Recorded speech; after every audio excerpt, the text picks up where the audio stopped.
souvent, en fait, les gens voient la transformation digitale comme, au départ, je vais faire une page Facebook.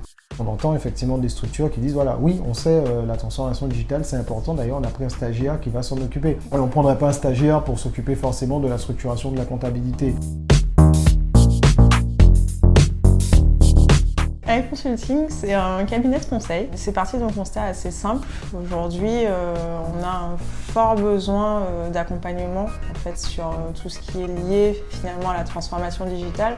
Nous avons fait appel à AI Consulting, d'abord parce que ça dépendait déjà de la nature du projet. Une transformation digitale, il faut donc une approche assez systémique.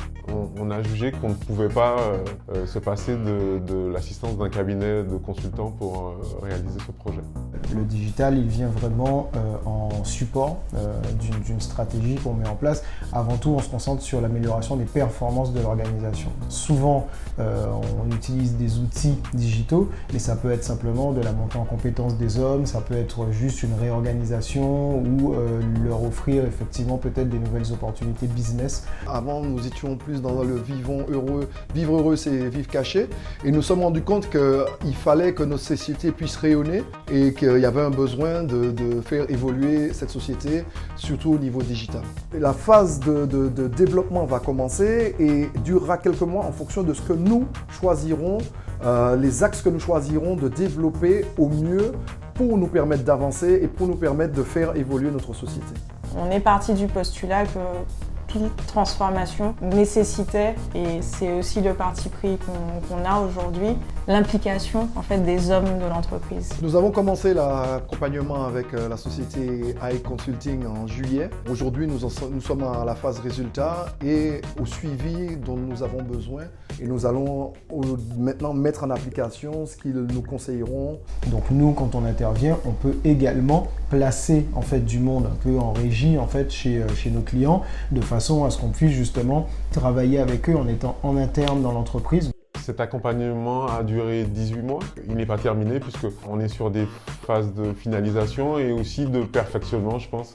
Donc on va s'inscrire dans un projet d'amélioration continue de notre modèle.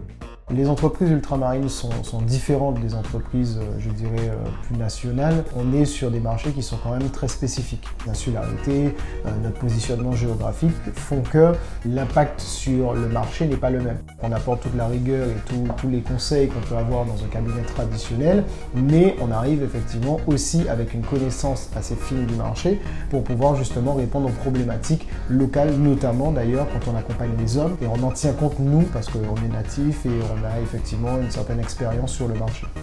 On a d'ores et déjà un retour sur investissement par rapport à l'amélioration qu'on a déjà perçue très concrètement sur nos processus, sur nos stratégies, sur un peu la façon de faire notre métier. Et même si c'est un projet pour lequel on va être accompagné parce qu'on pourra bénéficier de subventions, on a un retour sur investissement dès les premières phases du projet, ce qui est pour nous très intéressant. Tout secteur d'activité et tout type d'entreprise, que ce soit l'artisan qui est tout seul, finalement, que le groupe avec différents métiers, aujourd'hui, le digital aura un impact sur son activité.